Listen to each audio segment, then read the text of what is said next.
Salut Kamatavish, je vais te parler de la série À l'aube de l'Amérique, qui est sortie sur Netflix le 9 janvier et qui est une petite pépite en vrai, elle est vraiment sympa. Alors à la réal, on a Peter Berg, hein, j'ai des notes là, je vais tricher un peu. Hein. Peter Berg à qui on doit Friday Night Lights, c'est un truc que j'ai vu il y a très longtemps, c'est un film sur le football américain. Franchement sympa, j'avais bien aimé moi à l'époque, bon, il faut mettre le football américain, hein. Et c'est là qu'on voit l'acteur qu'il a repris pour À l'aube de l'Amérique, qui s'appelle Taylor Kitsch, et qui est vraiment sympa dans le rôle, hein. Il est un peu vieilli en plus, il fait un peu moins Playmobil, un peu moins, pas Playmobil, mais un peu moins lisse quoi, miné quoi. Et d'ailleurs je trouve que c'est la copie conforme de Tom Hardy dans The Revenant, je sais pas ce que t'en penses. Je trouve que c'est le même personnage, c'est le même caractère, tout pareil quoi. Et d'ailleurs Tom Hardy dans la série À l'aube de l'Amérique, il aurait été exceptionnel. Bref, et donc The Revenant, hein, ça on le doit, c'est le Mark L. Smith qui a réalisé le scénario de The Revenant et aussi de la série À l'aube de l'Amérique. Donc les chats font pas des chiens, hein. The Revenant d'ailleurs qui est une histoire vraie adaptée d'un livre. Et je trouve que l'adaptation cinématographique, bien qu'elle soit jolie, hein, qu'elle évalue l'Oscar à DiCaprio, bon, elle s'éloigne un peu quand même de la réalité historique, hein. Smith, on lui doit aussi Motel 1 et 2, donc un peu de gore, un peu, bon, voilà. Et Twister, un film sur les tornades, là, c'est un vieux film, hein, j'avais bien aimé quand j'étais gamin. Voilà, après il y a d'autres trucs un peu plus obscurs que je connais pas, voilà.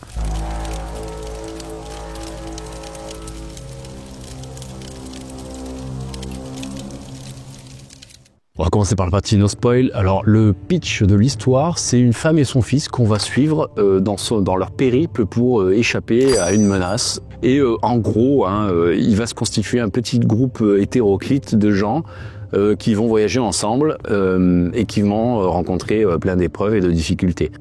En toile de fond de ça, on a un peu la naissance de l'Amérique et les différentes luttes des grands pouvoirs un peu dans cette région de l'Amérique, quoi. C'est un peu le bordel au niveau des dates, c'est un peu le bordel au niveau historique, c'est un espèce de mélange de plein de choses, hein. Déjà, il a fallu que j'aille voir sur internet, hein, pour avoir la date de quand se déroule l'action, hein, parce que il me semble pas, hein, tu me diras dans les commentaires, mais il me semble pas que dans la série il y ait un seul moment une date pour que tu aies un référentiel, tu vois. Et en fait, moi, ce que j'ai trouvé sur le net, c'est 1857. Donc 1857, c'est un peu bon, c'est problématique sur certains points, sur d'autres c'est cohérent. On en reparlera peut-être dans la partie spoil, je sais pas, parce que je veux pas trop dévoiler d'intrigue. Donc par rapport à la série, franchement, ça fait plaisir d'avoir une série comme ça, une série qui a du budget, une série qui a de l'ambition, des figurants, enfin c'est vraiment agréable. Il y en a ras-le-bol de voir des trucs en CGI, en permanence, des fonds verts et tout, c'est insupportable. Alors je dis pas qu'il y en a pas, hein, peut-être qu'il y en a, je les ai pas vus, hein. Moi j'ai vu beaucoup de décors, enfin beaucoup, il n'y a pas beaucoup de décors, mais quand ils sont faits, ils sont bien faits, avec beaucoup de détails qui fourmillent. Enfin franchement, tu peux mettre pause quand tu regardes, quand l'action se déroule dans le fort par exemple, tu peux mettre pause, il y a plein d'éléments à voir à droite, à gauche, enfin franchement, tu y crois, c'est même peut-être un peu trop crasseux, un peu trop pouilleux, un peu trop, tu vois. Bon, ça c'est peut-être un défaut de la série, et un autre défaut aussi, c'est que la série elle est en 6 épisodes et donc du coup elle veut mettre beaucoup de choses dedans et en fait t'as un espèce de fourre-tout condensé qui fait que t'as l'impression que c'est d'une brutalité incroyable alors qu'en réalité les événements se déroulent sur des périodes de temps beaucoup plus grandes. Donc il y avait des temps de paix, hein, il y avait des moments où ça se passait très bien, où il y avait de la collaboration entre les colons, entre les Mormons, entre les Amérindiens, entre l'armée américaine. Il y avait des moments où ça se passait bien. Faut pas croire que c'était aussi bourrin. Alors oui, il y a eu des moments où c'était le cas, mais là en 6 épisodes, on nous donne à voir une version de l'Amérique où c'est chacun pour soi, quoi, en gros, hein. Sinon, franchement, t'en prends plein les yeux. La série, elle est vraiment généreuse. T'as des plans larges où tu vois des paysages à perte de vue, tu vois de la forêt, du désert, de la montagne, de la neige. Enfin, vraiment, tu y crois, hein, dans cette Amérique un peu du western, cette Amérique ancienne. T'es vraiment immergé dedans et tu y crois. C'est agréable. Franchement, c'est agréable d'avoir des séries qui prennent le temps de reculer, de te montrer un peu l'ampleur. C'est vraiment cool. On voit ça que dans les films en général, ou en CGI, et là, franchement, ça rend vraiment bien, quoi. Sinon, du point de vue de l'histoire pure, tu t'ennuies pas. Dans les 6 épisodes, franchement, les 6 épisodes sont plutôt bien montés, bien rythmés. Il y a toujours un plot twist à la fin, t'as envie de voir le suivant. Non, franchement, l'histoire est bien racontée, bien montée. Les personnages sont intéressants, le casting est plutôt pas mal. Alors à part la petite indienne là, qui suit le groupe principal. Alors c'est pas un spoil, hein, parce je pense qu'on la voit dans la bande-annonce. Mais déjà d'une part, je trouve que le casting de cette petite là, qui s'appelle Deux Lunes, Two Moon en anglais, je trouve que ça va pas. Elle fait plus afro-américaine, un peu, tu vois, un peu métisse mexicaine que amérindienne, je trouve. Hein.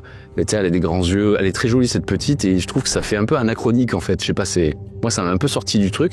Et en plus, il sert à quoi ce personnage quoi, à part mettre l'Indien de service dans le groupe principal, parce qu'il faut quand même qu'il y ait des Indiens qui suivent l'héroïne quoi et le héros. Donc j'ai trouvé qu'elle était complètement sous-exploitée, ça n'a aucun intérêt qu'elle soit là. Je comprends pas pourquoi elle se met à suivre ce groupe-là. Donc on en parlera plus dans la partie spoil, hein, parce que je veux pas non plus, voilà. Mais ouais, tu me diras toi ce que t'en as pensé, hein, mais bon, elle est très jolie, c'est sympa, c'est rigolo, mais je vois pas l'intérêt, quoi. Mais sinon le casting est très bien. Il y a des acteurs vraiment très charismatiques. Moi j'adore le second des Mormons là, celui qui a la barbe un peu grisonnante là. Je te mettrai une photo avec les yeux bleus là. Je trouve qu'il est excellent. Il a des regards, oui, allez, bonne journée. Il est incroyable, je trouve. Il est vraiment génial. L'acteur qui joue Isaac aussi, il est super quoi. Celui qui était dans Friday Night Lights. Je trouve qu'il joue bien. Bon après c'est un copier-coller du rôle de Tom Hardy dans The Revenant. Hein. Et puis c'est un rôle un peu cliché aussi. Hein. Tu sais, c'est le mec un peu bourru qui a souffert dans sa vie, qui s'est refermé sur lui-même, patati patata. Bon, on l'a vu 1000 fois ce rôle, mais bon ça passe quoi, ça passe.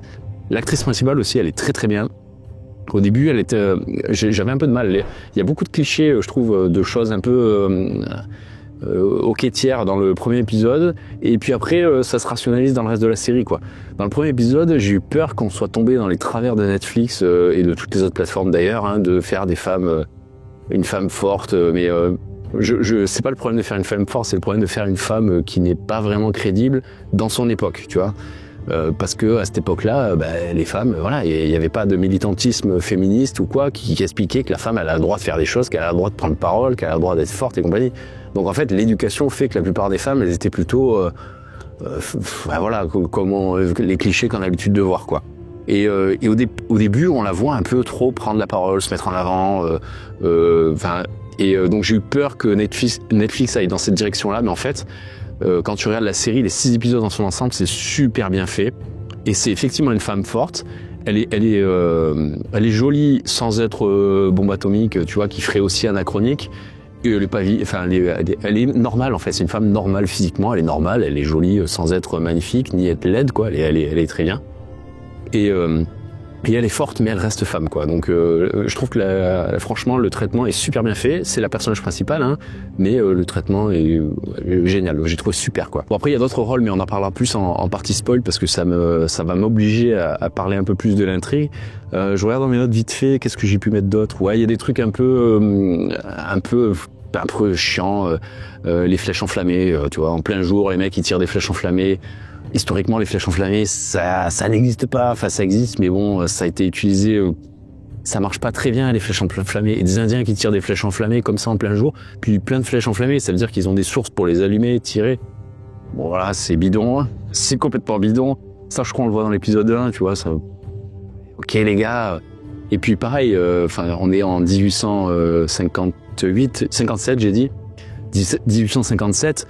Les Amérindiens, ils sont armés de fusils, ils ont des arcs. Hein, il y en a encore qui tirent avec des arcs parce que c'est compliqué de se procurer des munitions. C'est le bureau des affaires indiennes qui procure les munitions.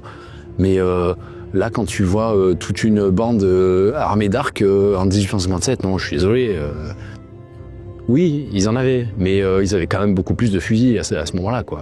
Bon, après t'as les trucs qui sont sympas là, le fort Bridger là, donc c'est l'intrigue se passe un peu autour de ce fort. On voit des tipis à l'entrée, tu vois, avec des Amérindiens qui essaient de vendre des trucs. Ça, c'est un truc qui est vrai, qui est historiquement vrai. Souvent, il y avait des bandes d'Amérindiens qui venaient et qui se mettaient à proximité des forts. Et en fait, il y avait des échanges de bons procédés. Ça pouvait être le cas dans l'attente d'une signature de traité, par exemple, comme c'est les Cheyennes. Les Cheyennes à Sand Creek, hein, qui étaient à proximité d'un fort. Et ça s'est très mal passé. J'ai fait une vidéo là-dessus, je te la mets là-haut, là, si tu veux aller jeter un coup d'œil.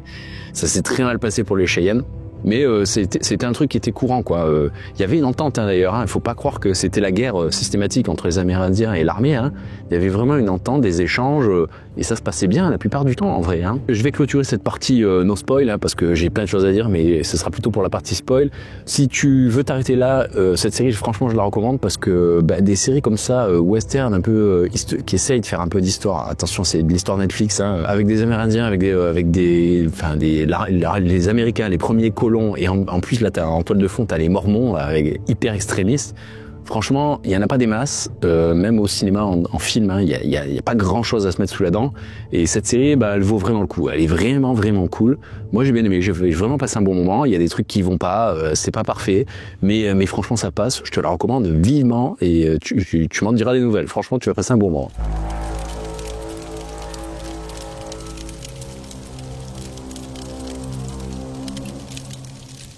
Donc on est en partie spoil, je pars du principe que tu t'en fous d'être spoilé et que tu as vu la série ou que tu vas la voir, mais que tu t'en fous de toute manière de spoiler. Alors je sais pas trop comment je vais faire le déroulé parce que j'ai noté épisode par épisode. À la base, je savais pas si je faisais une vidéo complète, genre synthèse de la série ou épisode par épisode. Finalement, je fais synthèse. Donc ça va être le bordel dans ma prise de notes. Hein. Donc, qu'est-ce que j'ai noté? Les costumes, franchement, très bien. Historiquement, c'est cohérent. Que ce soit l'armée, les Mormons ou les Amérindiens. Donc, les Amérindiens, on a les Shoshones, les Shoshonis. J'aime pas dire en français, francisé, ça me fait chier. Les Shoshonis. On a les Shoshonis et on a les Paiutes. Alors, les Paiutes et les Shoshonis, historiquement, ils sont normalement alliés.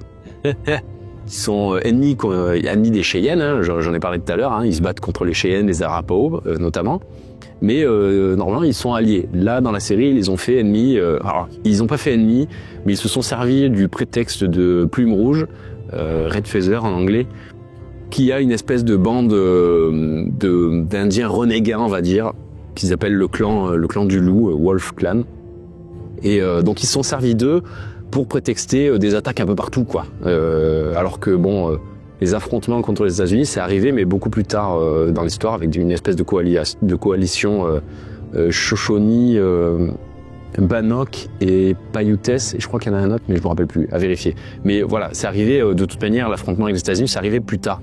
Mais ils étaient plus dans une logique de fuite, hein, comme on le voit un peu dans la série d'ailleurs. Ce qui me fait dire d'ailleurs que la chef du clan pacifique, hein, des Shoshone, là où il y a les femmes et les enfants, c'est une femme hein, qui est chef du clan. Alors ça, c'est pas impossible, hein, ça arrivait dans l'histoire des Amérindiens que les femmes aient un pouvoir, de haute responsabilité et qu'elles soient chefs, c'est possible.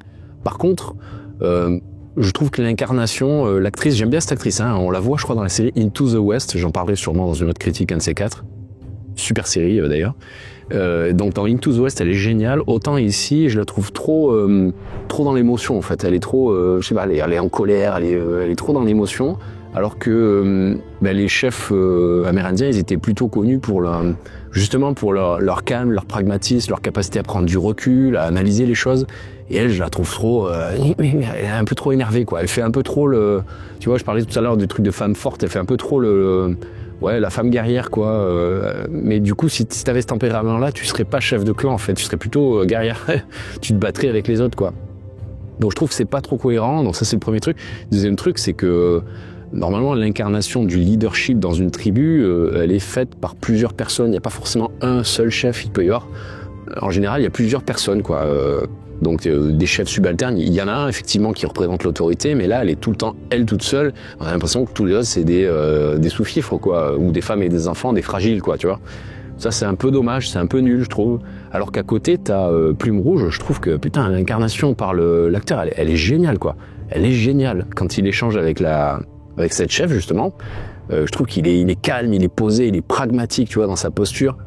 Je trouve qu'il est génial, quoi. Et en même temps, l'acteur est vraiment charismatique. Alors c'est un vrai, l'acteur c'est un vrai Shoshone. Et il a travaillé avec la prod justement pour améliorer tout ça. La langue qu'ils parlent entre eux, c'est vraiment du Shoshone aussi. Et non, franchement, top, quoi. Top, vraiment, l'incarnation est super. D'ailleurs, l'espèce de hure là qu'il a sur la tête, c'était pas prévu. Ça, il l'a fait faire de lui-même, hein, avec l'accord de la prod, hein, bien sûr. Mais il y a beaucoup d'inspirations de costumes comme ça qui viennent du musée Billy Cody Donc ils ont vraiment fait gaffe dans le souci du détail des costumes, même les plastrons et tout qu'ils utilisent. C'est assez cohérent. Quand tu regardes les photos, je vais te faire défiler 2-3 photos là de Shoshone là qu'on a historiques. Bah c'est plutôt cohérent quand même. Le travail qu'ils ont fait, franchement, de restitution, chapeau. Ils se sont pas foutus de la gueule des Amérindiens pour une fois quoi.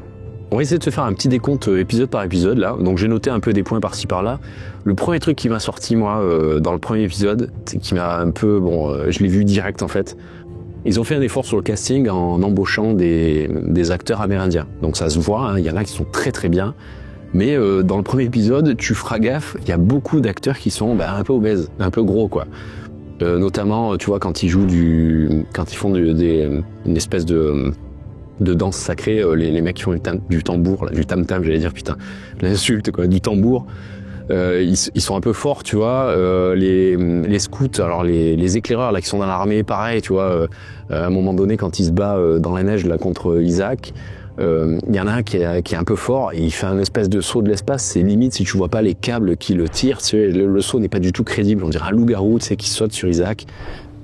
Et bon, tu vois, quand tu regardes les photos en noir et blanc de l'histoire ou même les gravures, t'en vois pas, hein, des obèses, hein, il n'y en avait pas, hein, surtout à cette période-là où c'était la galère, parce que les militaires et les colons, ils poussaient pour prendre les terres, donc du coup, c'était compliqué pour faire de l'agriculture, pour chasser, pour bouffer, c'était vraiment compliqué à cette époque-là, donc les mecs, ils devaient plutôt être au contraire rachitiques que gros, quoi. Donc ça, c'est le premier truc qui m'a un peu sorti du truc. Deuxième truc, c'est que encore un mec gros, alors j'ai rien contre les gros, hein, je suis pas grossophobe, hein.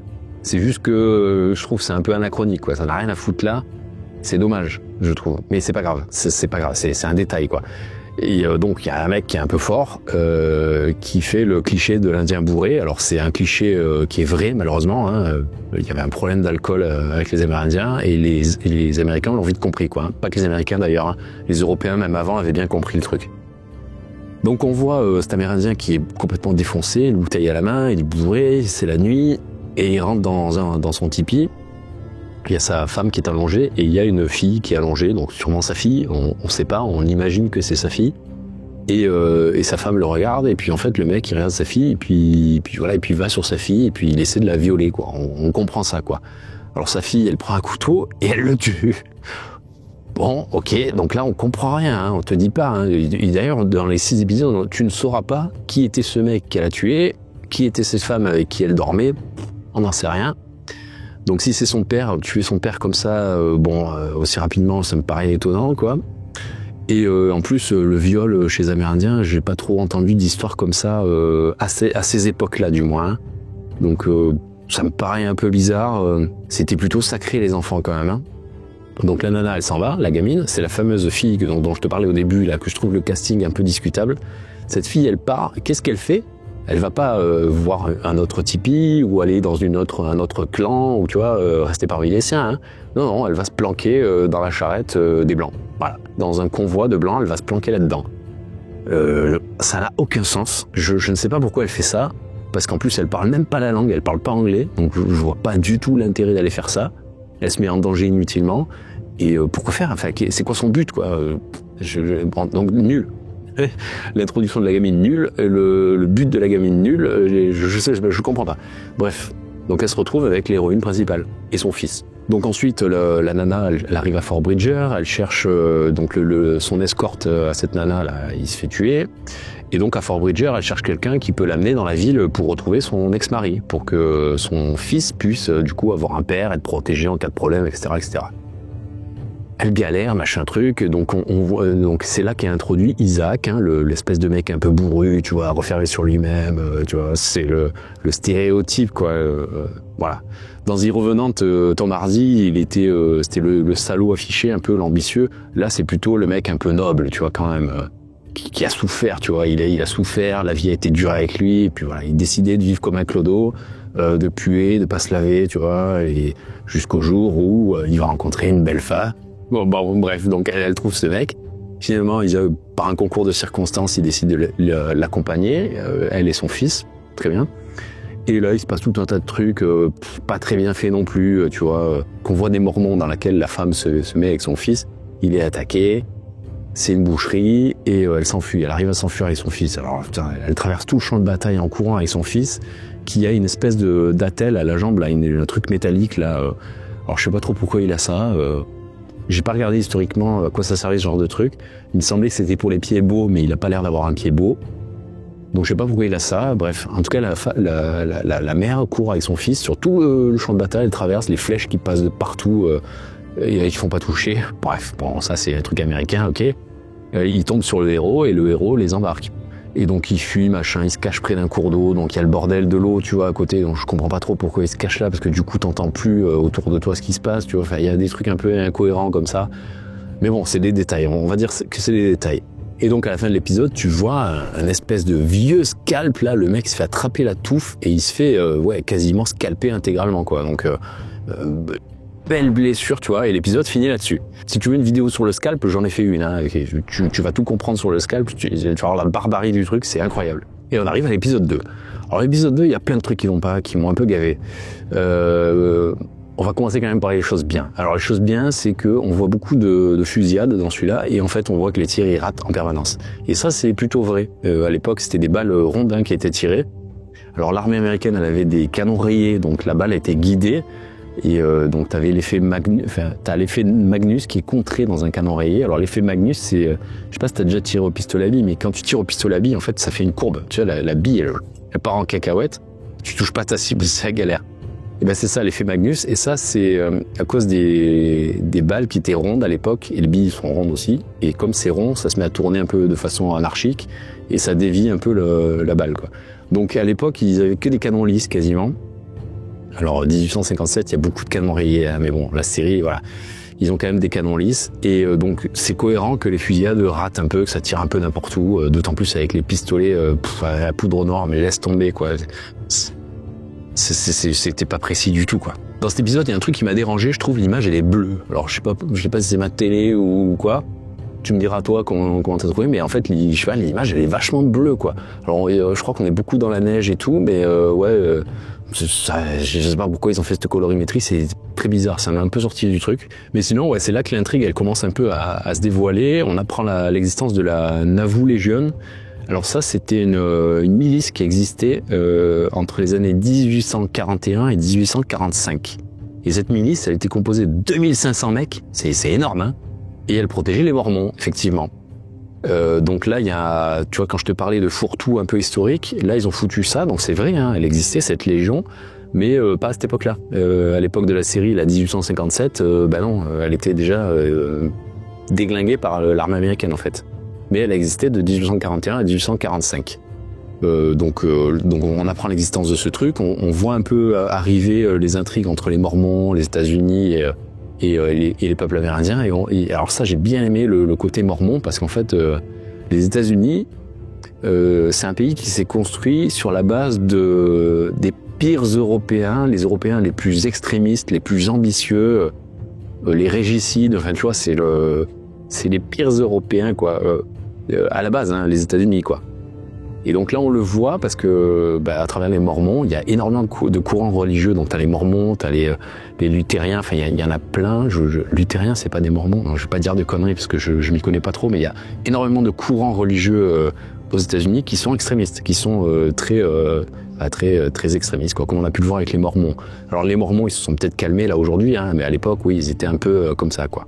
Donc je trouve ce côté plutôt sympa. Alors c'est toujours pareil, hein, c'est une série Netflix, donc c'est appuyé, tu vois, c'est les méchants, ils complotent, ils machin, ils font les coups en douce.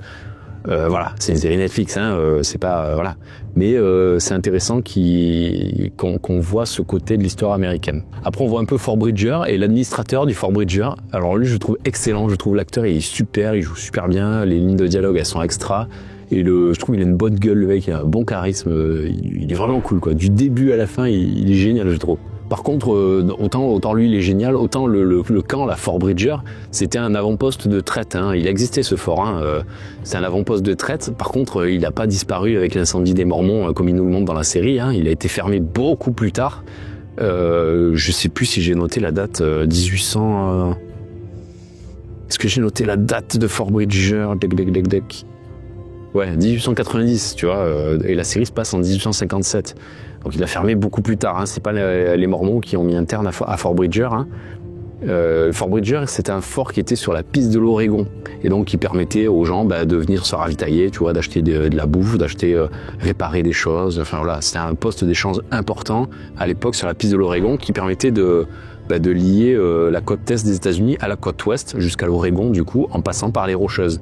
C'est une piste très importante à l'époque. Donc dans l'épisode 2, alors je sais plus si c'est au début de l'épisode 2 ou à la fin ou dans l'épisode 1, mais Isaac il prend une flèche dans la jambe. Est-ce que tu te rappelles cette scène? Il est dans un champ, une espèce de champ, il vient de tuer un mec je crois, il y a un gars qui sort de la forêt et il lui balance une flèche dans la jambe quoi. Donc il casse un côté de la flèche et il casse l'autre côté, hein, comme ils font dans tous les films. Je sais pas si c'est vraiment judicieux de casser les deux côtés. Le fait est que dans cet épisode 2, la flèche a disparu. On ne parle plus de cette blessure, alors qu'il a quand même la cuisse transpercée, le type. Là, on parle de la cuisse, hein. Je sais pas si t'as déjà fait des squats. Quand tu fais des squats et que t'as des courbatures au centre de la cuisse, mais tu peux plus rien faire. Tu peux plus te lever, tu peux plus bouger. Imagine-toi transpercé par une flèche. Bon, là, dans l'épisode 2, la flèche a disparu, la blessure est guérie, tout va bien, on n'en reparle plus, quoi. Ils ont un problème avec les blessures hein, dans ce film, hein, dans cette série, je trouve. T'as le scalp aussi, là, de Pratt, là. Le scalp, je sais pas si tu survis à un scalp comme ça. En fait, je pense que tu survis plus facilement si le scalp, il est total, comme le mec dans la vidéo, là, je sais plus comment il s'appelle, la vidéo que j'ai fait sur le scalp, là, je te parle justement d'un mec qui a survécu à un scalp quasi total, tu vois. Ils ont enlevé l'équivalent d'un iPad de son crâne au mec. Il a survécu, tu vois.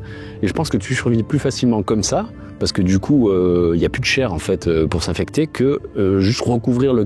Là, en fait, ils lui recouvrent le crâne et ils mettent des espèces de points là.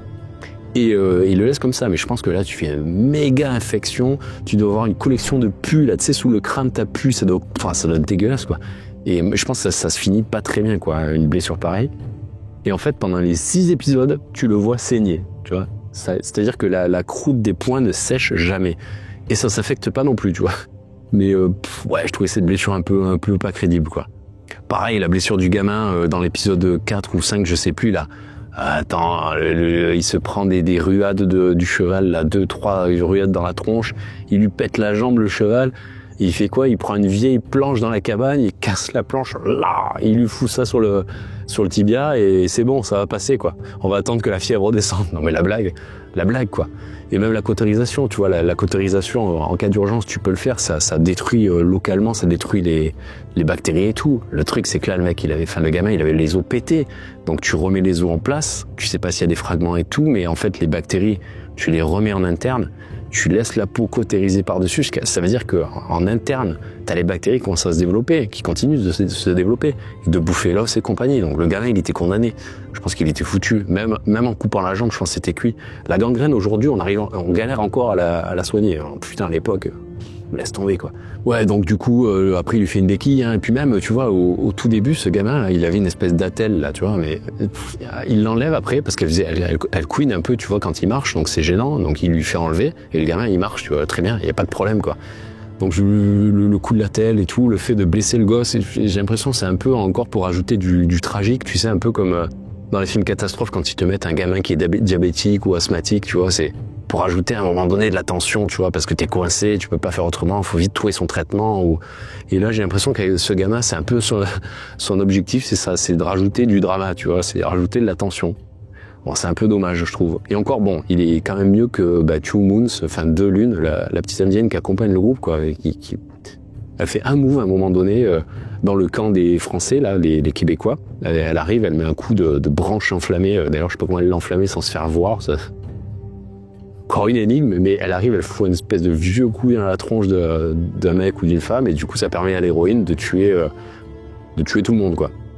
D'ailleurs, c'était cool, je trouve, de voir du français. Alors moi, je l'ai regardé en VO, hein, donc du coup, ce passage-là, tout le groupe là, c'est des Québécois. Enfin, ils ont l'accent québécois, tu vois, donc, parce que les Français ne peuvent être que Québécois aux États-Unis, tu vois. Et c'était cool de voir les Français parce que il y a un moment donné de l'histoire de l'Amérique où quasiment les 2 tiers du pays étaient français. Et donc des Français, il y en avait partout et ça parlait français aux États-Unis. C'est un peu dommage de voir que c'est des consanguins, quoi, tu vois. Ça, c'est encore les Américains, tu vois. Faudrait pas rappeler que grâce à la France, les États-Unis existent, tu vois. Faudrait pas qu'on puisse s'en douter, tu vois. Donc, à mettre des Français, on va en mettre un, mais ce sera des consanguins, ce sera des tarés, des gens fous. Voilà, c'est dommage. Ouais, donc du coup, je te parlais du fort tout à l'heure. J'ai noté dans mes notes là que le camp des trappeurs là, il ressemble quand même on dirait les orques du Mordor en fait, tu vois. On dirait qu'ils sont en Mordor, tu vois. C'est boueux, on te monte bien en gros plan un cochon à se faire égorger. 2 fois on te montre ce gros plan où t'as le cochon qui se fait égorger. Après on te montre à un moment donné à un autre endroit un ours qui se fait égorger. Enfin, bon, c'est un peu gorge, c'est un peu gratuit quoi.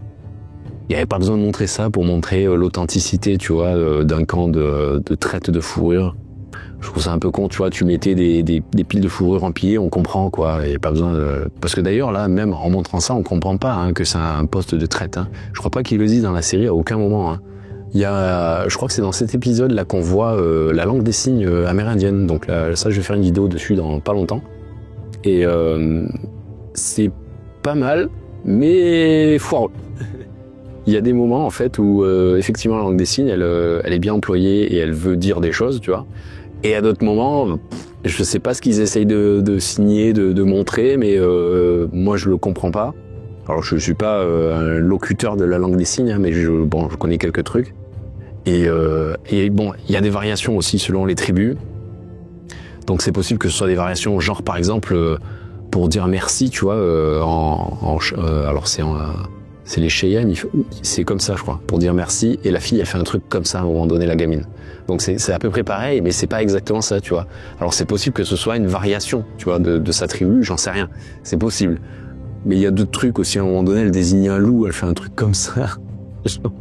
Genre, tu sais, c'est le méchant loup qui est caché dans la forêt, quoi. Ouais, non, je crois pas. Loup, c'est pas comme ça qu'on le signe. D'ailleurs, je sais plus comment c'est. Je te le mettrai je te mettrai le loup dans la vidéo du langage des signes, là, quand je la sortirai. Mais c'est pas comme ça, quoi. Ouais, après, toujours dans l'épisode 2, à un moment donné, il prend une balle, Isaac. Alors, je sais pas s'il prend une balle ou, tu sais, ça le touche là, sur le côté, là. Je sais pas s'il prend une balle ou s'il est raflé ou si la balle est sortie. On est marre de ce cliché du mec, tu sais, il est là sur son cheval, il dit rien, puis il devient blanc, tu vois. Et puis il y a des larmes qui commencent à couler, et puis d'un coup il ferme les yeux, et puis boum, il tombe, tu vois. Ça me gonfle ce cliché, j'en ai ras-le-bol, on l'a trop vu, quoi. Le mec, tu sais, il a pris une balle, mais il dit rien à personne, tu vois. Il dit rien, j'ai pas mal. Et d'un coup tu tombes. Bah mec, normalement quand tu tombes c'est déjà trop tard, quoi. Tu t'es vidé de ton sang ou t'es déjà en surinfection, t'es dans la merde, quoi, tu vois. Surtout que même une balle dans le bide, tu peux mourir, hein, si ça perce les intestins alors que tu viens de manger. Je te dis pas l'empoisonnement du sang que tu fais, enfin, ou le foie ou l'estomac. Enfin, non mais il faut arrêter faut arrêter d'halluciner, quoi. Et dans les films, putain, ils te mettent ça tout le temps. Ça me gonfle. Donc là, bah, effectivement, c'est ce qui arrive avec Isaac. Hein. Et là, il a pris une balle, boum, il tombe. Et là, c'est magique. Hein. Ils vont l'allonger, ils vont lui mettre 2 herbes un peu sur le bide, et puis ça va guérir, quoi. Voilà. Alors que normalement, bon, si t'en es au moment où tu tombes, t'es déjà mal, quoi. Hein. Surtout que t'es sous-alimenté et compagnie, parce qu'on les voit pas manger une seule fois dans leur périple. Hein. Ils ne mangent pas. Parce que, enfin, tu vois, tu les vois traverser des grandes étendues et compagnie. Hein. Donc, même un chasseur, enfin, faut le choper, le gibier, quoi. Je veux dire, tu vas peut-être passer la journée à essayer de choper un gibier, et après le cuisiner, le manger, machin truc. Et là, comme ils se sont poursuivis, ils ont pas le temps de ça. Tu les vois jamais bouffer. Ils avancent, donc t'imagines qu'ils sont sous-alimentés. Donc en plus, t'as une blessure, laisse tomber, quoi. C'est pas possible. Ah oui, non, c'est dans l'épisode 3 qu'on voit les Français, là. Je viens de le voir dans mes notes, là. T'as le délire aussi, là. Alors ça, j'en sais rien. Les mecs qui font un peu de bushcraft ou survivaliste, est-ce que le truc de faire chauffer des pierres dans un feu et pour les enterrer dessous et s'allonger, est-ce que ça marche vraiment, ça?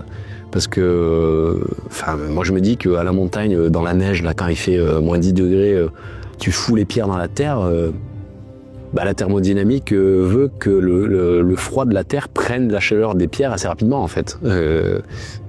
Donc à mon avis, même si ça marche, ça doit marcher 2 minutes, quoi, non? Je sais pas. Qu'est-ce que t'en penses? Dis-moi dans les commentaires si tu en sais plus, t'as déjà testé. Mais ça me semble un peu foireux comme technique, hein, pour se tenir chaud. Donc après, là, dans l'épisode 3, on voit le clan des loups, hein, donc ça n'existe pas, c'est purement fictif. J'aime bien le fait qu'on voit l'armée américaine qui tâtonne, tu vois. Ils viennent, ils cherchent, ils enquêtent, mais c'est impossible d'enquêter parce que personne n'est coopératif, les gens mentent, ils ont tous des intérêts cachés. Et puis c'est un territoire tellement immense, enfin, du coup c'est marrant de les voir galérer. Alors ils vont à un endroit, puis un autre, puis finalement le mec qui devait leur indiquer le truc, il s'en va avec les autres. Enfin, je trouve que c'est rigolo, et on voit le capitaine qui gère son petit bataillon là. je passe un bataillon, son groupe de soldats, quoi, et il est là, il galère, il fait des courriers, je trouve que c'est super rigolo, d'autant plus que à l'époque, à ce moment-là de l'histoire, dans les années 1840, 1850, il y avait le milieu des États-Unis qui appartenait aux États-Unis, mais qui n'était pas vraiment colonisé. C'était pas découpé en États encore, donc c'était un peu le bordel, l'anarchie. Chacun faisait un peu ce qu'il voulait, premier arrivé, premier servi. Et au milieu, t'avais toutes les tribus amérindiennes qui avaient été repoussées depuis l'Est et qui s'étaient repliées ici, quoi, et qui vivaient un peu là, quoi. En plus des Amérindiens qui étaient là déjà depuis longtemps, les Indiens, les fameux Indiens des plaines, quoi. Donc ce territoire non conquis, non organisé, on va dire, c'était la jungle, quoi. C'était le bordel. Donc là, je t'ai parlé un peu de l'épisode 3. J'ai pas noté beaucoup plus de trucs sur l'épisode 3. L'épisode 4, donc là, l'épisode 4, ouais, j'ai noté, je crois que c'est là qu'ils enlèvent la prothèse du gamin, là, et puis il se met à marcher comme si de rien n'était. Il boite même pas, je veux dire, il marche normalement. C'est nul, quoi. Il y a un petit monologue de la chef du clan des pacifistes Shoshone. Elle te fait un monologue en anglais absolument parfait sur la fin des Shoshone. C'est un peu ridicule, c'est un peu cliché, j'ai trouvé. Ça m'a pas transporté, quoi. Et par contre, à l'opposé, t'as le discours de Plume Rouge qui est juste génial, quoi. Je trouve le pragmatisme et tout, il est excellent. Je trouve qu'il est super, il incarne vraiment bien le personnage, je trouve. On voit encore trop d'animaux égorgés, des trucs, c'est un peu gratuit, quoi. C'est là qu'on voit Plume Rouge, hein, il est plutôt cool, franchement, l'acteur est génial, quoi. Pour Plume Rouge, c'est une invention, hein. Comme le clan des loups, ça n'existe pas. Par contre, il y avait un Plume Rouge chez les Cherokees, et lui, c'était plutôt un mec pacifiste, quoi, hein. C'était pas un va-t-en-guerre comme on le voit dans la série, là. Mais chez les Shoshone, il n'y avait pas de Plume Rouge, hein. Là, on voit aussi le pétage de plomb de Pratt, hein. Franchement, je sais pas comment il a pas pété un plomb avant, hein, avec l'espèce l'espèce de mec bizarre là qui louche un peu là. Il arrête pas de parler de sa femme et compagnie. Putain, moi je le rattrapais à coups de cailloux, mais depuis le début, quoi. Tu vois, mets-toi à la place de Pratt, quoi. Le type, il s'est fait à moitié scalper, il a vu tout le monde mort. Sa femme a été enlevée, elle est chez des Amérindiens qu'on te vend comme sanguinaires, violents, qui vont la violer, la torturer et tout. Et t'as un mec, tous les jours, dès qu'il a l'occasion, il te balance une petite vanne sur ta femme, il t'enfonce, il pique, putain, mais lui. Heureusement qu'il pète un plomb, Pratt, parce que je me dis, mais ce type est pas humain, Pratt, c'est pas possible. Pas possible d'encaisser autant et de rien dire, quoi. Donc là, ça fait plaisir. Là, il pète un plomb, il lui en met des bonnes dans la tronche. Voilà, il a pas volé. En parlant de Plume Rouge, là, il y a un moment donné, il y a un super passage où tu vois tous les cavaliers partir en courant avec la fille, d'ailleurs, je crois, avec Abish. Est-ce que c'est cette scène? Oui, je crois que c'est avec cette scène. Il y a Abish qui part avec eux et t'as une espèce de travelling arrière. Ce plan, il est juste magnifique. Je crois que le soleil se couche et tout. Enfin, il est trop beau, ce plan, quoi. Tu vois les guerriers courir à la caméra et la caméra qui recule, quoi. J'ai adoré ce passage. Et alors, du coup, l'armement des militaires, hein, c'est un peu... l'armement dans cette série, c'est un peu... on a fait un peu genre... faut que ça ait l'impression, tu vois. Faut que ça donne le change, quoi. Hein. Donc, les Amérindiens, ils ont des arcs, hein, ok. Alors qu'ils devraient avoir des fusils, bon. Et les militaires, j'ai vu des fusils Mississippi de 1841. Donc ça me semblait cohérent parce qu'au départ, j'avais pas vu que c'était en 1857 que la série prétend se dérouler. Donc je me disais, ok, les fusils Mississippi de 41, c'est bien, hein, c'est des rechargements par la bouche, hein, c'est du canon lisse, bon, poudre noire, ok, pas de problème, on le voit, hein, tu sais, c'est des mousquets, un genre de mousquet en fait. Hein. Donc je me disais, c'est cohérent, tu vois. Et après, j'ai vu que la série était 1857, donc là, normalement, ils ont plus trop des fusils comme ça, ils sont plus dotés avec des fusils comme ça, l'armée américaine. Alors il est possible que dans des territoires un peu reculés, il en reste. Mais bon, c'est un peu étonnant. Et du coup, j'avais vu que le capitaine, lui, par contre, il a un Colt Revolving Rifle. Je l'ai noté, hein. Colt Revolving Rifle qui lui entre en service en 1855. Donc au départ, je pensais que c'était anachronique. J'ai dit, putain, et pourquoi lui, il a un truc de 1855 et ses soldats, un truc de 41? Ça n'a aucun sens, quoi. Et en fait, ce qui a le plus de sens, c'est que tous soient équipés du fusil de 1855. Je vais te mettre une photo, là, c'est un truc avec un barillet. C'est pour ça que je te dis, c'est un peu... c'est de l'histoire à la Netflix, tu vois. Faut se méfier, il y a du bon, il y a du mauvais, et c'est un fourre-tout condensé, tu vois, en peu d'épisodes. Donc bon, faut prendre de la distance, quoi. Ah oui, il y a deux trucs que le capitaine dit. Alors, le premier truc, c'est dans l'épisode 1, là, quand il y a l'espèce de boucherie, là, où tous les Mormons, le convoi se fait massacrer, là c'est où Pratt il se fait scalper. Le capitaine, à un moment donné, il dit, alors je sais plus s'il dit à un de ses soldats ou aux Mormons que c'est la première fois que des non-indiens scalpent des gens, tu vois, des blancs. Pour lui, il y a que les Amérindiens qui sont capables de scalper, alors qu'en fait, historiquement, je te renvoie à la vidéo sur le scalp, hein, mais historiquement, le scalp, ça a existé dès l'arrivée des premiers colons, quoi. Dès l'arrivée des Européens sur le continent américain, il y avait déjà du scalp, hein, avec des primo-scalps et tout. Il y a une industrie de fou autour du scalp. Et donc normalement le capitaine de l'armée il devrait pas associer le scalp forcément à une pratique amérindienne. C'était le cas, mais pas que, tu vois. Donc bon, cette petite phrase est un peu bidon parce que historiquement elle est pas fondée. Il y a un autre truc là par contre qui est vrai, hein, qui dit à un moment, je sais plus à qui il en parle, hein, si c'est un mormon ou un autre. Il dit le gouvernement a décidé que ces terres ne leur appartenaient plus et ils doivent partir, même s'ils méritent mieux. Ça c'est vrai. Il y a beaucoup de soldats en fait qui étaient dépêchés sur le terrain pour régler la question indienne, mais en fait ces mecs-là c'était juste des exécutants quoi. Et c'était le gouvernement qui prenait les décisions radicales. Et après sur le terrain, t'avais des mecs qui étaient exécutants et qui subissaient un peu les décisions du gouvernement et qui de façon pragmatique, ils voyaient bien que c'était des femmes, des enfants, des gens, des civils. Et qui étaient massacrés, attaqués, déportés, c'était une catastrophe quoi. Donc t'avais des pourris côté américain, hein, il y en avait beaucoup, hein. Regarde la vidéo des Cheyennes, tu vas voir, des pourris, il y en avait bon, des Shillington et compagnie. Il y avait un paquet côté américain, il y avait aussi des mecs pragmatiques, des mecs bien, des mecs bons, des mecs qui faisaient la part des choses, il y en avait. Dans la réelle, il y a un truc qui m'a un peu gavé, c'est la shaky cam là, tu sais, le fait que ça vibre un peu comme ça tout le temps l'image là, on dirait que le mec il est Parkinson, putain alors je comprends, hein, c'est pour renforcer l'immersion et compagnie, mais je trouve c'était un peu trop par moment, t'es là, putain mais arrête de bouger mec, c'est chiant quoi, ça m'a un peu gonflé des fois. Ah ouais, il y a une scène qui est complètement débile, mais vraiment débile, je la trouve mais nulle cette scène, c'est quand tu sais l'armée récupère Pratt, non, il récupère Abish. Ouais, ils récupèrent Abish et ils vont voir les Mormons, tu vois. Alors ils arrivent avec leurs chevaux, ils ont la classe, je trouve. Les Américains, je trouve la cape bleu clair, la super stylée. Bref, ils arrivent, ils vont voir les Mormons. Et là, t'as le premier mec, là, le grand, là. Ah oui, j'ai un autre truc à dire sur lui d'ailleurs. Qui arrive et qui vient voir les soldats. Et là, il voit Abish, hein, qui dit, ouais, on a retrouvé la femme de Pratt, machin. Ah, génial, le truc. Et là, t'as le second des Mormons qui arrive, celui qui est super stylé, là, que j'aime bien, charismatique, là. Et là, le mec, il marque un arrêt comme ça, tu vois, et il reconnaît Abish. Et Abish le reconnaît. Donc il parle, hein, et après les soldats s'en vont. Et Abish dit, ouais, c'est lui, il était là pendant le jour du massacre, lui il était là, tu vois. Donc le capitaine dit, ah ouais, vous êtes sûr?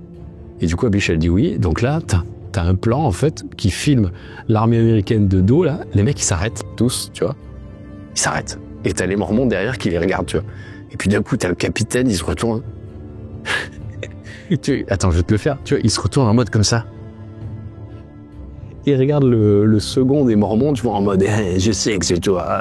Mais je trouve cette scène complètement con. Surtout que les Mormons, ils sont tous derrière, ils sont je sais pas combien armés de fusils, ils ont juste à pencher le fusil, bam, tu tires, question réglée, problème réglé. Il y a, je sais pas, ils sont une dizaine les soldats américains, les autres Mormons ils doivent être, je sais pas, peut-être une cinquantaine. Cette scène elle est nulle, je trouve qu'elle est bidon, je comprends pas pourquoi ils laissent partir l'armée américaine et Abish du coup, je comprends pas. Alors que là les Mormons à ce moment-là ils ont compris qu'ils sont cramés quoi, tu vois. Un peu bizarre quoi. Et donc le grand Mormon là, tu sais le mec bizarre là qui a des rouflaquettes là, ça c'est rouflaquettes je crois qu'on dit. Ce mec bizarre là, il se prend un coup de pelle à un moment donné. Tu te rappelles du coup de pelle qu'il prend là, qui lui cisaille les orteils, mais il y a un vieux coup de pelle, et ça ne le dérange pas. Tu vois, tout le reste de la série, il est debout, il marche, il n'y a pas de problème, aucune séquelle, tout va bien. Alors qu'on voit bien qu'il se fait trancher net. Alors attends, dans le plan de l'appel, on voit qu'il se fait trancher net les orteils. Net, hein. Je vais pas mettre une capture d'écran, c'est trop violent comme truc, mais il se fait trancher net les orteils. Dans le plan suivant, il est dans la charrette, ils le font partir. On voit qu'il reste un petit peu des bouts d'orteils, tu vois, mais ça a bien morflé, hein. Et alors tout le reste de la série, il est nickel. Ça a guéri, tu vois. Le mec c'est Wolverine, ça a guéri. Bizarre. Après, t'as le truc de la trahison, là, pas de l'éclaireur, du messager de l'armée américaine. Le mec, il part tout seul, il va chez les Mormons, il donne le message aux Mormons, il se fait payer. Ok, admettons, c'est possible, hein.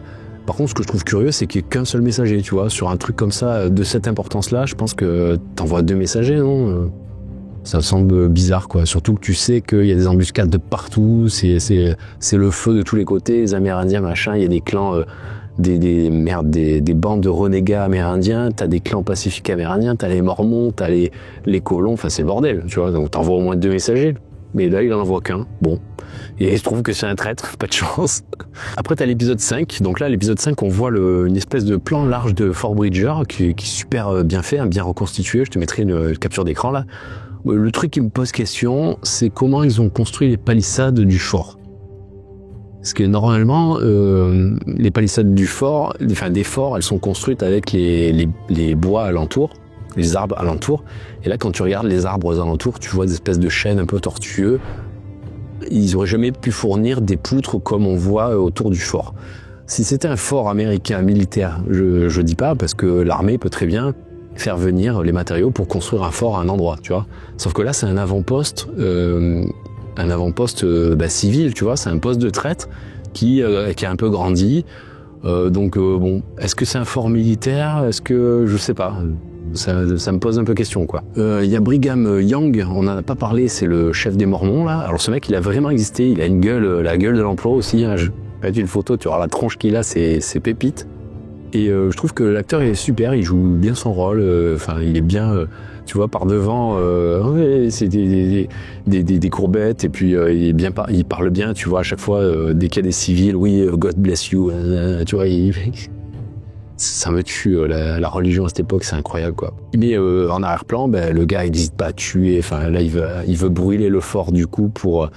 ça aussi, d'ailleurs, je comprends pas. Il veut brûler le fort parce qu'il veut pas qu'il y ait une place qui pourrait devenir une place forte qui servirait de base de soutien pour attaquer les Mormons.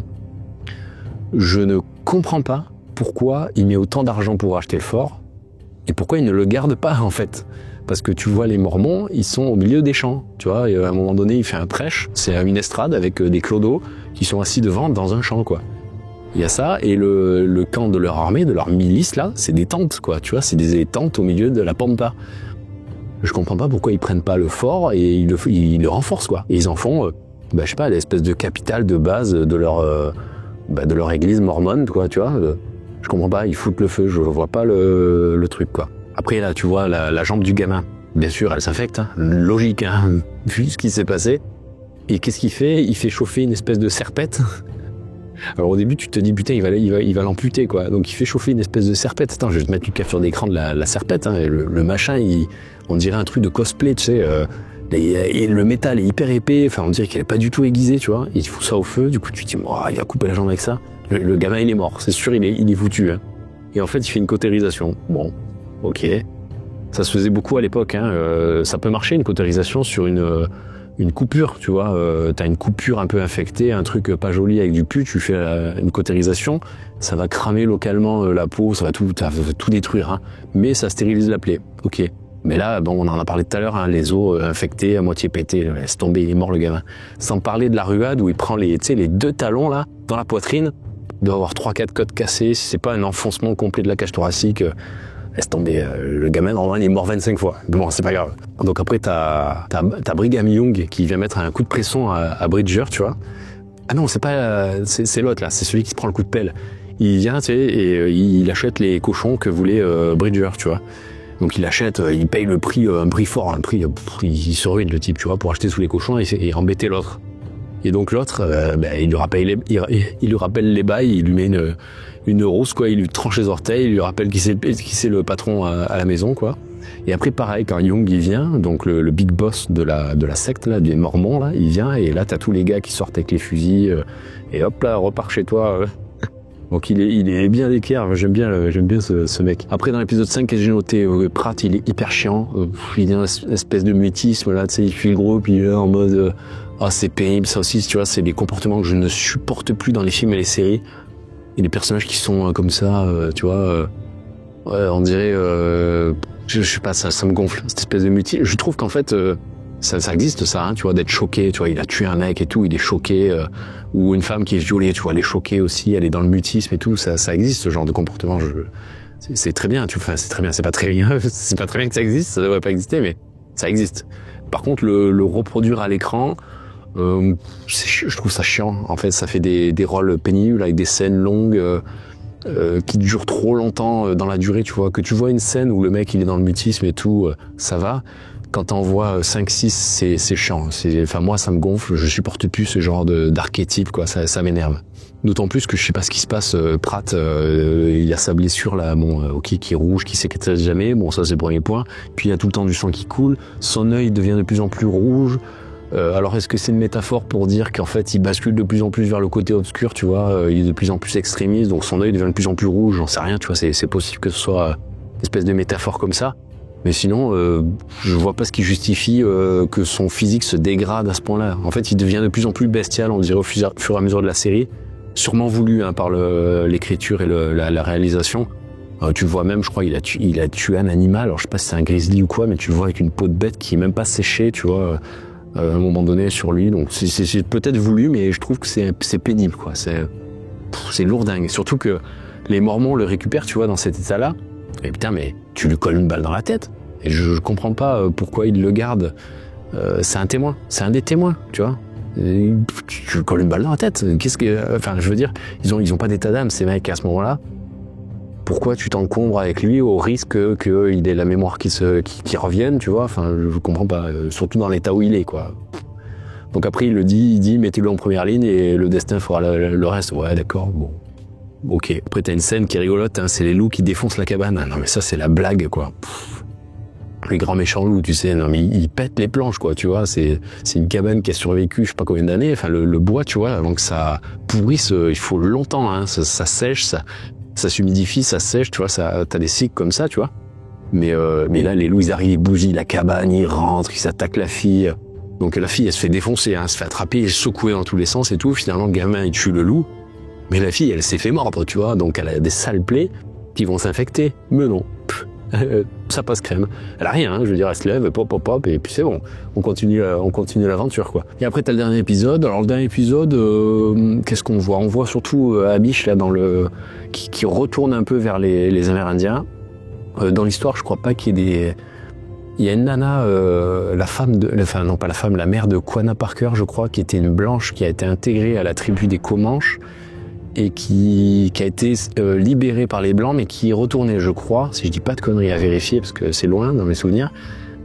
Après, tu as beaucoup d'exemples de Blancs qui ont intégré des tribus amérindiennes, donc de Blancs, des hommes ou des femmes, et qui sont restés, en fait. C'était assez courant comme pratique à l'époque. Ils étaient intégrés, quoi, tu vois, et ils apprenaient la culture de la tribu, et ils étaient intégrés à la vie de la tribu. C'était un truc qui était courant, c'était une pratique courante, donc ça me choque pas là que ça se produise avec Abish, tu vois. Je trouve ça cohérent. Après, t'as la bataille finale, donc l'armée américaine se fait défoncer, mais ils se font ravager, quoi. Le mec, il est en train d'écrire une lettre, le doigt qui saute, oh de merde alors. Donc bon, ils se font ravager par les Mormons, c'était prévisible. D'ailleurs, même le gars là qui prend les thunes, là, le traître, bon, il prend une vieille balle dans la tête, ça tu le vois arriver à 3000. Et au bref, les Américains se font massacrer. Donc après, les Mormons, ils restent à tuer Abish, parce qu'Abish a survécu.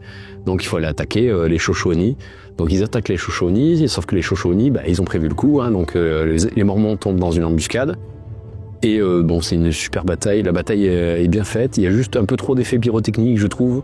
Enfin, tu vois carrément des explosions à un moment donné. On dirait qu'il y a des canonnades, tu sais. Bon, c'est Hollywood, quoi, film Netflix. Donc bon, là, la bataille est super, je trouve. T'as deux scènes qui sont fortes. C'est Abby qui prend une balle à un moment donné. Elle tombe par terre, tu vois, elle arrive plus à respirer et tout. En fait, tu te rends compte que c'est Pratt qui vient de lui tirer dessus. Donc Pratt, il descend de son cheval, il se rend compte que c'est Abish, tu vois. Donc il enlève sa cagoule, il va la voir. Et là, il s'approche d'elle en mode désespéré, tu sais, en pleurant et tout. Et puis tu vois la gueule d'Abish, elle est en mode mais vous êtes qui? Enfin, tu vois, tu vois la gueule de son mari à ce moment-là. Tu sais, il est plein de larmes, de morve, de sang. Il a une espèce de truc, on dirait qu'il a la couronne d'épines de Jésus, tu vois. Et il vient, tu vois, en mode ma femme, je t'ai retrouvé. Mais elle, dans sa tête, elle doit dire mais qu'est-ce que tu veux? C'était qui? Mais t'as vu ta gueule? Il est affreux à ce moment-là, l'autre là. Et en plus, il a son regard de psychopathe. Il a un œil rouge et tout, tu sais. Je dis mais n'importe quoi, tu vois. Et il embrasse Abish et puis elle meurt, quoi. Et après il se tire une balle dans la tête, quoi. Donc voilà, ça clôture l'arc de ces deux-là, quoi. Et d'un autre côté, alors ça Elle m'a ému cette scène, j'ai trouvé super émouvante. C'est Plume Rouge qui prend, il se fait blesser quoi, une fois, deux fois, il prend des balles de partout, tu vois. Ça c'est aussi cohérent à l'époque, tu sais, les balles c'était des petites balles rondes en plomb là, et du coup ça rentrait dans le corps et si ça touchait un os, la balle elle s'écrasait, tu vois, mais ça faisait pas tant de dégâts que ça faisait des dégâts, hein, tu mourais d'une balle, hein, mais tu pouvais survivre à plusieurs impacts avant de t'affaler et de mourir quoi. C'est pas comme les balles d'aujourd'hui qui ont une force de pénétration incroyable et du coup elles font un trou énorme derrière, pas au niveau du point d'entrée mais derrière, tu vois, elles te fracassent de l'intérieur quoi. L'inertie elle est incroyable, mais les balles à l'époque c'était moins ça, tu vois. Donc il prend des balles un peu de partout, Plume Rouge là, il tombe à genoux et il y a son fils qui le voit blessé et son fils il traverse tout le champ de bataille, il court vers son père et là ils se font un câlin, tu vois, et il continue à prendre des balles un peu Plume Rouge et tout et il y a une toute petite musique douce derrière et puis tu vois la tragédie de la bataille, tu vois les flammes, l'ampleur du combat, tu vois les gens mourir et tout, surtout que Plume Rouge il vient de tuer le second là, tu vois, il a pris une balle à bout portant dans le vide, il vient de tuer avec une hache dans la tête le second des Mormons. Et donc t'as cette petite musique et la caméra qui prend du recul, qui tourne autour, et le gamin en fait qui sert son père, tu vois, et il y a un peu une espèce de passation, tu vois, et puis en fait Plume Rouge à la fin c'est l'amour qui compte quoi, c'est l'amour pour son fils et depuis le début c'est ça qui comptait pour lui quoi. Et ce passage j'ai trouvé super émouvant quoi, j'ai adoré, vraiment super, une belle fin du coup pour Plume Rouge, super quoi. Et tu vois aussi la chef du clan pacifiste des Shoshone, qui est morte par terre, toute seule. Alors elle a pas eu droit à une scène badass, hein. Alors je sais pas ce qu'il faut y voir, s'il y a une morale, tu vois. T'as voulu la paix, t'es mort comme une merde, toute seule, regarde, t'as même pas eu une scène épique, toi.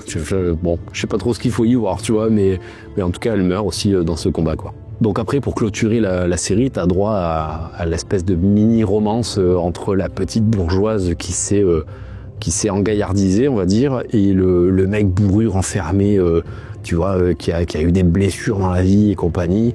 Et donc la petite bourgeoise arrive un petit peu à ouvrir le cœur de l'autre. Et t'as une espèce de mini-romance, mais vraiment légère, hein, parce qu'en fait, il décide de partir, lui, de les abandonner. Puis finalement, il revient dans une charge héroïque incroyable. Et puis bon, il se fait tuer, il se prend 2-3 balles. Et il se fait tuer, quoi, il meurt. Et donc t'as une scène de bûcher, tu vois, que je trouvais sympa aussi. Le jour où je meurs, moi je voudrais mourir comme ça, tu vois, sur un bûcher, on me fout le feu, et je trouve que c'est la plus belle mort que tu puisses avoir, le plus bel adieu que tu puisses faire à tes proches, quoi, tu vois, plutôt que de te foutre dans un vieux cercueil et te mettre en terre. Et donc du coup voilà, donc Isaac meurt et finalement la femme avec son fils et Tumun, hein, qui ne sert toujours à rien, hein, décide de partir en Californie au lieu d'aller dans la ville. Dans la ville qui était prévue pour retrouver le père. Donc voilà, donc on voit à la fin que même elle, son arc a évolué. Elle est plus dans l'abandon, tu vois. Genre, il faut absolument qu'elle trouve un protecteur pour son fils parce qu'elle est convaincue que le crime qu'elle a commis, elle va mourir, quoi, ou elle va se faire tuer, ou elle va devoir disparaître, abandonner son fils. Elle est plus dans ce renoncement et elle décide d'aller en Californie avec son fils vers une nouvelle aventure, quoi. Voilà. Donc je sais pas s'il y aura une saison 2. Là, la saison 1 clôture bien quasiment tous les arcs. Bon, après, historiquement parlant, les Mormons, ils gagnent. Là, ils brûlent Fort Bridger, ils massacrent les Américains. Historiquement, dans la guerre de l'Utah, là, de 41 à 45, avec cette fameuse milice, là, ils se font éclater, hein. Les Américains, l'armée américaine, elle les éclate, hein. Et Fort Bridger, il est pas brûlé, hein. Il est pas fermé à ce moment-là, quoi, hein. Donc bon, encore ils font gagner les Mormons, là. Bon. Mais donc du coup, je sais pas s'il y aura une saison 2. Moi, franchement, je suis client, hein. Si ils me font une saison 2 là comme ça, avec d'autres histoires, d'autres tribus amérindiennes, je signe direct, quoi. Je me suis régalé, j'ai passé un bon moment. Il y a des imprécisions et des choses qui sont pas bien et tout. Il faut le prendre avec du recul. Mais franchement, dans l'ensemble, j'ai passé un bon moment. Et ouais, moi, je serais client pour une saison 2. Alors peut-être pas avec les mêmes personnages, faut voir, hein, mais ouais, je serais client. Et je te recommande vraiment de la voir, la série, si tu l'as pas vue.